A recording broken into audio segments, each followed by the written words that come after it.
Hi കൂട്ടുകാരെ, എല്ലാവർക്കും Lachutty family Wayanad ചാനലിലേക്ക് സ്വാഗതം.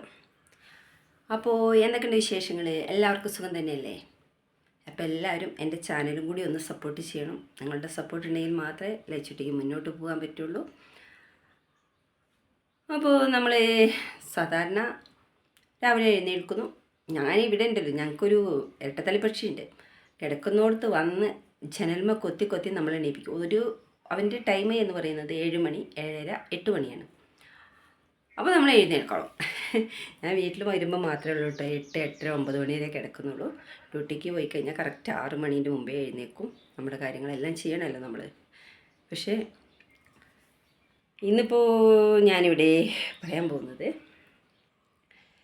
ലേഡീസിന് നമ്മൾ എത്ര ജോലി ചെയ്തിട്ടുണ്ടെങ്കിലും അവസാനം പറയും, നീ എന്താണ് ഇവിടെ ചെയ്ത് എന്നൊരു ചോദ്യം വരാറുണ്ട്. അത് പല വീടുകളിലും ചോദിക്കുന്ന ഒരു ചോദ്യം കൂടിയാണ് അല്ലേ? നമ്മൾ ഇങ്ങനെ രാവിലെ എണീക്കുക, നേരം വിളിക്കുമ്പോൾ എണീക്കുക, പിന്നെ ബ്രേക്ക്ഫാസ്റ്റ് ഉണ്ടാക്കുക, ഫുഡ് ഉണ്ടാക്കുക, അത് കഴിഞ്ഞ് നൈറ്റ് ഫുഡ് ഉണ്ടാക്കുക, ഇതൊക്കെ തന്നെയല്ലേ നമ്മുടെ പരിപാടി. അതിൻ്റെ ഇടയ്ക്ക് നൂറുകൂട്ടം കാര്യങ്ങൾ നമ്മൾ ചെയ്യുന്നു. ജോലിക്ക് പോകുക എന്നുണ്ടെങ്കിൽ നമുക്ക് രാവിലെ എണീച്ച് നമ്മുടെ കാര്യങ്ങൾ കഴിഞ്ഞ് ജോലിക്ക് പോയി വന്നതിന് ശേഷം നമ്മൾ നോക്കിയാൽ മതി.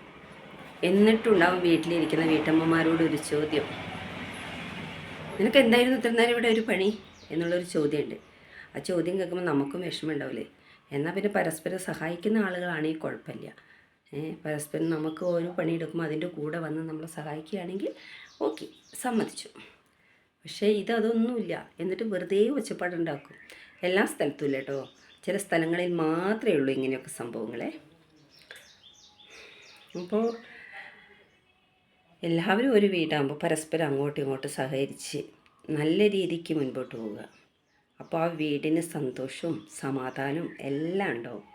അതായത് മക്കളായാൽ പോലും അവരും നമ്മുടെ കൂടെ എന്തെങ്കിലും ഒരു പണിക്ക് വന്ന് സഹായിച്ച് തരികയാണെങ്കിൽ നമുക്ക് ഒത്തിരി സന്തോഷം ഉണ്ടാവില്ലേ? ഒന്ന് അലക്കി കഴിയുമ്പോൾ ഒന്ന് ആറിയിടാൻ, അല്ലെങ്കിൽ അതുപോലെ നമ്മൾ അടിച്ചു വരികയാണെങ്കിൽ അവരൊന്ന്, അല്ലെങ്കിൽ നമ്മൾ തുടക്കുകയാണെങ്കിൽ അവരൊന്ന് അടിച്ചു വരുത്തിരിക, അല്ലെങ്കിൽ അവർ തീ കത്തിച്ച് തരിക, അല്ലെങ്കിൽ എന്തെങ്കിലും ഒരു സാധനം അരിഞ്ഞ് തരിക. ഇതൊക്കെ ചെയ്യുമ്പോൾ നമുക്കും ഒത്തിരി സന്തോഷം ഉണ്ടാവും. പക്ഷേ ഇപ്പോൾ പല വീടുകളിലും എല്ലാവരും ജോലിക്കാരാണ്. പിന്നെ പലരും പല കാര്യങ്ങളും അവരുടെ കാര്യം മാത്രം ചെയ്തിട്ട് പോകുന്നുണ്ട്. എന്നാലും അങ്ങനെയല്ലല്ലോ. കിച്ചണിലൊക്കെ എന്തോരം പണിയുണ്ടാവും. അത് നമ്മൾ ലേഡീസിന് മാത്രമേ അതിൻ്റേതായ വിഷമങ്ങൾ അറിയുള്ളൂ.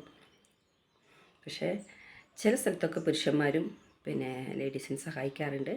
പിന്നെ രണ്ടുപേരും ജോലിക്ക് പോകേണ്ട അത്ര ഇതൊക്കെയാണെന്നുണ്ടെങ്കിൽ അവർ സഹായിക്കാറുണ്ട്. എന്നാലും മക്കളുടെ കാര്യവും അവർ നോക്കും. ചെറിയ മക്കളൊക്കെ ആണെങ്കിൽ അത് വലിയ പാടില്ല. അവരെ എഴുന്നേൽപ്പിക്കണം, പല്ല് തേപ്പിക്കണം, പിന്നെ അവരുടെ കാര്യങ്ങളെല്ലാം ചെയ്യണം. ഇതൊക്കെ കഴിഞ്ഞിട്ട് വേണ്ടി പോകാൻ. അപ്പോൾ ചില സ്ഥലങ്ങളിലൊക്കെ അവർ സഹായിക്കാറുണ്ട്. പക്ഷേ ചില സ്ഥലങ്ങളിൽ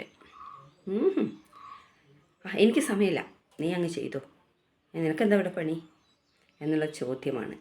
പക്ഷേ അതൊരു വീഡിയോസായി ചെയ്യണമെന്ന് എനിക്ക് ആഗ്രഹമുണ്ട്. പക്ഷേ എൻ്റെ കൂടെ സപ്പോർട്ടിന് ആരുമില്ലാത്തതുകൊണ്ട് എനിക്കൊന്നും കഴിയുന്നില്ല. അതുകൊണ്ട് ഞാൻ ഇങ്ങനെ സംസാരിച്ചു കൊണ്ടൊരു വീഡിയോസ് ഇടുന്നത്. നിങ്ങളുടെ വിലയേറിയ അഭിപ്രായങ്ങൾ ഇതിൽ അറിയിക്കുക. അപ്പോൾ അതിൻ്റെ കൂടെ തന്നെ എൻ്റെ ചാനലും എല്ലാവരും ഒന്ന് പിന്നെ സപ്പോർട്ട് ചെയ്യണം. എല്ലാവരും ഒന്ന് എല്ലാ വീഡിയോസും കാണുക, സപ്പോർട്ട് ചെയ്യുക. അപ്പോൾ നമുക്കിനി വേറൊരു വീഡിയോസുമായി വീണ്ടും കാണാം.